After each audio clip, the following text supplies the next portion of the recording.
Equilíbrio. A sexta qualidade que o pastor John Stott diz que deve fazer parte da vida de um homem e de uma mulher que segue a Jesus Cristo. Esse é mais um vídeo da série O Discípulo Radical, série baseada no livro de Stott que tem o mesmo título. E no livro e aqui na série nós estamos trabalhando então as 8 características que o pastor John Stott diz que devem fazer parte de um homem, de uma mulher, de seguidores de Jesus Cristo. A questão do equilíbrio, como viver. Será que de fato nós, em todas as áreas da vida, vivemos de acordo com as virtudes as quais professamos? Então me acompanha aí, sobre isso que a gente vai falar nesse vídeo. Eu sou o pastor Alexandre Idas, pastor da Igreja Presbiteriana do Brasil, e aqui no nosso canal nós estamos trabalhando o tema da vida cristã, o tema do discipulado, o meu livro De Volta ao Verdadeiro Evangelho, o papel do Espírito Santo no processo de transformação do discípulo de Cristo. Nós percebemos ali, nós aprendemos um pouquinho mais sobre como eu e você, como cristãos, precisamos do Espírito e precisamos para sermos conformes o desejo de Deus, a vontade de Deus. Se você é um cristão, tenha certeza de uma coisa: independente de onde você esteja, da sua denominação, se você segue Cristo, se você olha para a palavra de Deus e percebe que ali está a sua regra de fé e prática, a vontade de Deus revelada para você, eu tenho certeza que você deseja se parecer mais com o Senhor. E é sobre isso que o pastor John Stott traz quando ele fala sobre essa característica tão importante, a característica do equilíbrio. E como eu tenho feito nos outros vídeos da série, eu sempre vou fazendo alguns apontamentos, lendo alguns trechos aqui, e já no início do capítulo, lá na página 71, ele traz uma história muito interessante. Eu queria ler para você. O antigo duque de Windsor, que por um curto período de tempo foi o rei Eduardo VIII, morreu em Paris em maio de 1972. Naquela noite, um interessante documentário foi apresentado na televisão britânica. Incluía partes extraídas de filmes que mostravam Eduardo VIII, ou oitavo, sendo questionado a respeito de sua educação, seu breve reinado e sua abdicação. Presta atenção na fala deste grande homem, Eduardo VIII. Lembrando-se de seu passado, ele disse: meu pai, que era o rei Jorge V, foi um rígido disciplinador. Quando eu fazia algo errado, ele às vezes me advertia dizendo: meu querido menino, você deve se lembrar sempre de quem você é. Olha que coisa interessante. No meu caso não foi assim. Quando eu fazia algo errado, ou meu pai ou a minha mãe, ou os dois vinham já com o chinelo na mão, o chinelo. E aí a gente brinca aqui no Brasil, talvez uma varinha, sei lá, a gente apanhava com muitas coisas diferentes, ou uma panela, alguém aí já levou uma panelada na cabeça da mãe, uma surra de cinta. Mas aqui Eduardo VIII está dizendo que quando ele fazia algo errado, o pai dele simplesmente olhava para ele e dizia: meu filho, não se esqueça de quem você é. E aí o pastor Stott ele vai trabalhar essa questão no livro, E ele faz uma pergunta aqui. Ele diz: a pergunta é: quem somos nós? E não há no Novo Testamento um texto que apresente um registro mais variado e equilibrado do que significa ser um discípulo de Jesus do que 1 de Pedro 2, do 1 ao 17.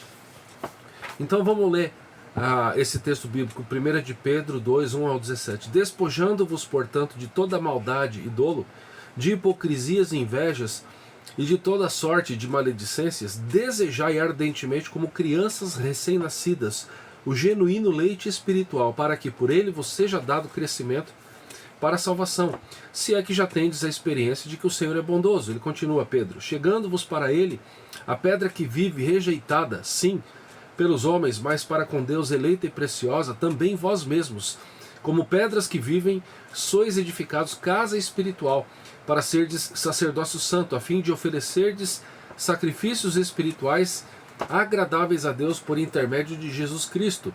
Pois isto está na Escritura: eis que põe em Sião uma pedra angular, eleita e preciosa, e quem nela crer não será de modo algum envergonhado. Para vós outros, portanto, os que credes, é a preciosidade, mas para os descrentes, a pedra que os construtores rejeitaram, essa veio a ser a principal pedra angular, e pedra de tropeço e rocha de ofensa.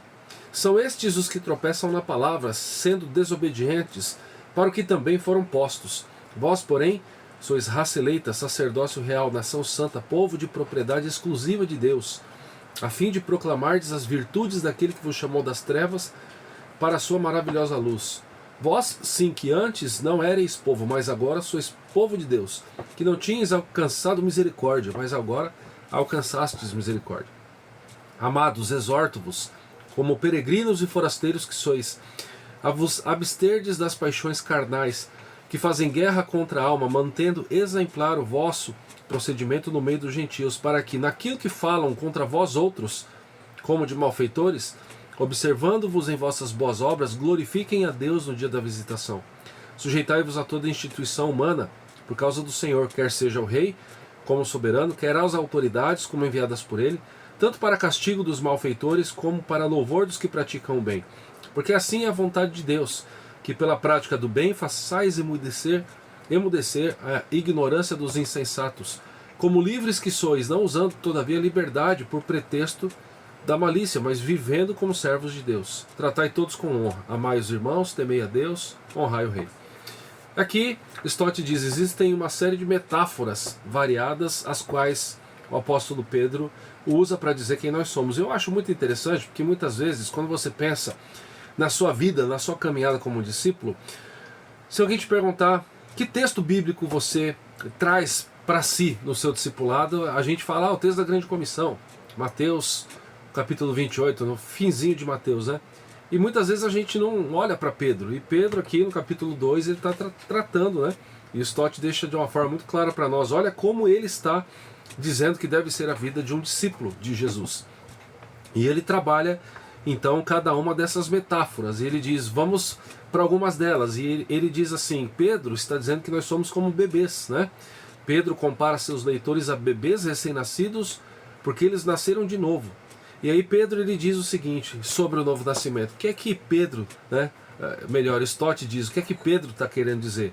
E Stott escreve assim, o novo nascimento é uma mudança profunda, interior e radical, realizada pelo Espírito Santo em nossa personalidade humana, está lá na página 73, que nos concede um novo coração e uma nova vida e nos faz uma nova criatura. Além do mais, como Jesus afirmou em sua conversa com Nicodemos, ele, o novo nascimento, é indispensável. João 3,7 diz assim, importa-vos nascer de novo. Então, se você está aqui nessa série de vídeos, aqui no nosso canal, porque você quer aprender mais sobre discipulado, né, fica essa dica de Stott. Será que eu tenho me comparado assim? Né? Será que eu sou como um bebê recém-nascido porque de fato eu nasci de novo? Né? Ele diz que isso é muito importante. E nesse novo nascimento, né, ele vai dizer que para que a gente entenda e viva o processo, o Novo Testamento vai falar da necessidade da gente crescer em conhecimento, santidade, fé, amor, esperança. Então é assim, você, muitas vezes você pode ter nascido em berço cristão, né? Assim como eu bebezinho, minha mãe já me levava na igreja, mas pode ser que você se converteu já jovem, adolescente, jovem, adulto. E se você lembra mais ou menos da fase da sua conversão, e ela se deu, né, na sua fase adulta, você vai lembrar e vai concordar comigo que você já consegue notar diferenças do seu comportamento de hoje para quando, né, você passou pela experiência da conversão. Antes você era diferente. Né? O fruto do Espírito é amor, alegria, paz, longanimidade, benignidade, bondade, mansidão, domínio próprio. Às vezes você vai dizer, eu era uma pessoa de pavio muito curto, não tinha paciência para nada, né? Eu era muito egoísta, mas agora eu não sou. Por quê? Porque você está crescendo em conhecimento, santidade, fé, amor e esperança. Ele continua dizendo que Pedro traz uma segunda metáfora, né? Sobre a nossa vida. Ele diz que nós somos como pedras vivas, 2 Pedro 2, do 4 ao 8. Né? E ele diz então que Pedro sai do mundo da biologia e vai para o mundo da arquitetura, pedras e construções. E ele diz que a gente precisa entender, né, o que está acontecendo. Ele diz assim, a implicação disso é que certamente somos membros uns dos outros, agora a gente faz parte de uma construção. Se os bebês precisam de leite para crescer, as pedras precisam de argamassa para se ligarem mutuamente. Então olha só que interessante, Deus ele entra na nossa vida, a gente passa pela experiência do novo nascimento, e ele diz que quando a metáfora de pedras vem, é para a gente lembrar que de fato agora a gente pertence, né, a algo maior, nós fazemos parte de uma construção. E refletindo sobre essa questão de pedras, ele diz o seguinte: apliquemos o ensino de Pedro a nós mesmos. E ele faz umas perguntas aqui. O que Jesus Cristo significa para nós? Ele é uma pedra de tropeço na qual esfolamos a canela e caímos? Ou é a pedra fundamental sobre a qual estamos construindo a vida? Talvez a principal pergunta: será que Jesus é a pedra fundamental sobre a qual eu estou construindo a minha vida? Porque aqui, meus irmãos, aqui a gente tem uma situação. Se você frequenta a igreja já há um tempo e não pensa na sua vida, né, como um processo de discipulado, se você não está ativamente crescendo na graça e no conhecimento de Cristo, é o último versículo de Pedro, dê uma olhada na Bíblia, você pode ter se tornado simplesmente um frequentador de igreja. E você não está em processo, não está sendo transformado. Isso é uma coisa muito grave, né? É como se você estivesse ficando cada vez mais doente, mas você não sabe disso. E aí ele vai continuar também no seu capítulo, lá na página 77, ele diz: até aqui Pedro nos comparou a recém-nascidos, cujo dever é crescer, e a pedras vivas, cujo dever é amar e apoiar-se mutuamente. Agora ele chega à terceira metáfora e nos compara a sacerdotes santos, cujo dever é adorar a Deus. E aí a gente gosta muito de Pedro, né? Mas vós sois raça eleita, sacerdócio real, nação santa, povo de Deus, povo de propriedade exclusiva de Deus. E aqui ele vai dizer: nós somos sacerdotes que somos chamados para cultuar a Deus, né? Então, será que eu tenho vivido assim? Será que quando eu chego na igreja, eu chego para adorar a Deus, para oferecer o serviço? Irmãos, às vezes a gente chega na igreja e a gente fala assim: eu vou assistir o culto. Não. Assistir, você assiste um jogo de televisão, né? Enquanto eu estou gravando esse vídeo, a gente está aqui no meio da Copa do Mundo de 26. E assistir, você assiste um jogo. Ou na televisão, você vai no estádio torcer pelo seu time, pela sua seleção, você vai assistir o jogo lá. Assistir, você assiste um filme no cinema, né? Mas a igreja você não vai assistir. O objetivo principal não é você dar a nota para aquilo que está acontecendo ali. O culto é para Deus, não se esqueça disso. Você vai prestar culto a Deus. Então isso tem uma diferença muito grande. E nós somos sacerdotes, né? Ele usa essa terceira metáfora. Nós somos sacerdotes de Deus. Nós devemos servi-lo. Então, se você ainda tem o hábito, talvez até inconscientemente, de ir para a igreja para ver, deixa eu ver se eu vou gostar do culto, lembre, ele não é para você. Então esteja preparado para ir, se prepare para ir com oração, com confissão de pecados, com o desejo de santidade, de viver para a glória de Deus. Aí você vai prestar culto a Deus. É isso que o sacerdote faz. Ele fala sobre o sacerdote, fala também sobre outra característica, outra metáfora. Nós somos povo de Deus, né? Vós, porém, sois raça eleita, sacerdócio real, nação santa, povo de propriedade exclusiva de Deus. E lá na página 79, ele vai dizer o seguinte: o fascinante nessas expressões é a origem delas. Pedro não as inventou, mas encontrou-as em Êxodo 19, 5 e 6. Depois deu uma lida lá, Êxodo 19, 5 e 6. Quando Deus diz ao povo de Israel que tinha acabado de ser redimido do Egito, que se eles mantivessem seu pacto, obedecendo aos mandamentos, seriam sua propriedade mais rica, sua nação escolhida de entre todas as nações da terra, uma nação santa. Então olha só, existe aí uma expectativa de Deus, né? Porque é o que Stott está colocando. Pedro não inventou essas expressões, pegou lá de Êxodo 19, 5 e 6. E ali Deus está dizendo, né? O povo que acabara de ser redimido do Egito, que se o povo mantivesse os pactos, ou seja, obedecesse aos mandamentos, seriam a propriedade mais rica de Deus. Então não dá para mim chegar e você chegar na igreja e viver da forma como a gente quer, a nosso bel prazer, sem olhar para a palavra de Deus, sem conhecê-la. Não dá para obedecer aquilo que eu não conheço. E sem conhecer a palavra de Deus, eu não vou obedecer a Deus. Se eu não obedecer a Deus, de acordo lá com Êxodo, é o que Stott está colocando. A gente não é uma nação de sacerdotes, a gente não é povo dele. Porque o povo do Senhor é É sim um povo que ainda peca, nós ainda pecamos, mas é um povo que deseja, né, crescer na graça e no conhecimento de Deus. Ele vai dizer ainda no capítulo que nós somos estrangeiros, ele vai nos comparar a servos, e ele diz o seguinte, já caminhando lá para o final, ele vai falar o seguinte, que nós, eu e você, nós somos chamados tanto para o discipulado individual quanto para a comunhão corporativa, adoração e trabalho, peregrinação e cidadania. Então o que ele trabalha nesse capítulo? Ele vem mostrar para mim e para você que é necessário que a gente tenha o equilíbrio na vida e que esse equilíbrio ele seja como se fosse uma confrontação daquilo que eu conheço da palavra com aquilo que eu tenho vivido. Viver de forma equilibrada nesse sentido. Uma coisa é você saber que tal alimento te faz mal, outra coisa é você se empanturrar dele. Na verdade, uma coisa é você saber que o Senhor deseja algumas posturas de você. Outra coisa é sim, nós somos pecadores, nós vamos cair, nós vamos fraquejar, mas a gente tem que buscar esse equilíbrio, né? Equilibrar a vida nesse sentido de entender que nós não estamos aqui para viver como se estivéssemos num parque de diversões. A gente está aqui para viver, né, por aquele que nos comprou por preço. A palavra de Deus diz que nós somos comprados por preço. Lembra do sacrifício de Jesus. E aí a gente precisa caminhar para buscar esse equilíbrio. E no final ele vai dizer assim, ele vai trazer pelo menos 3 lições aqui para a gente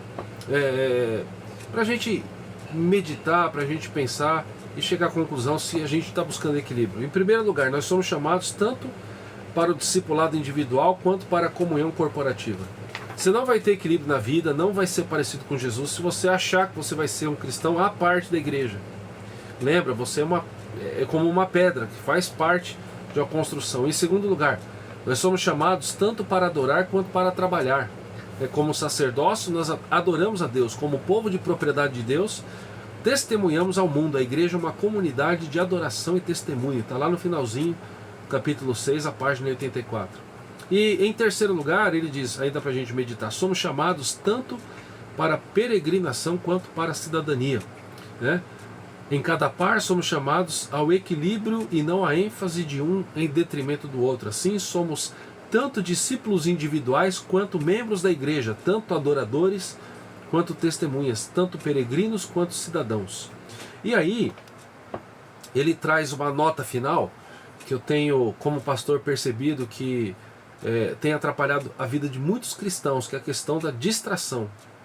A gente anda muito distraído, e distraído a gente esquece de quem nós somos. Ele diz, a razão de quase todas as nossas falhas é a facilidade que temos de esquecer a nossa identidade como discípulos. Então, dê uma lida nesse capítulo 6, que fala sobre equilíbrio. Lembre do texto que foi mencionado no início, né? O texto de 1 Pedro 2, do 1 ao 17. E leia esse texto e medite nele, para você entender que ali você tem diretrizes, as quais você deve buscar para a tua vida, para você viver como um discípulo do Senhor Jesus. Não permita, meu irmão, minha irmã, você que está aqui conosco nesse vídeo, não permita com que a distração te faça escapar da comunhão. Não permita com que as distrações, né, e a gente já falou sobre isso, lembra que quando ele fala sobre o inconformismo, a primeira característica, tem um vídeo aqui também no canal falando sobre isso, o inconformismo faz com que a gente enfrente, né, dificuldades, enfrente culturas, né, manias do mundo. Ele vai falar sobre essas manias, por exemplo, a mania de consumir. Então, lembre que você não deve, né, se esquecer de quem você é. Às vezes na nossa igreja eu digo assim, cristão ele deveria levantar todo dia pela manhã, olhar no espelho e olhando no espelho dizer assim, você é um filho de Deus, você é uma filha de Deus.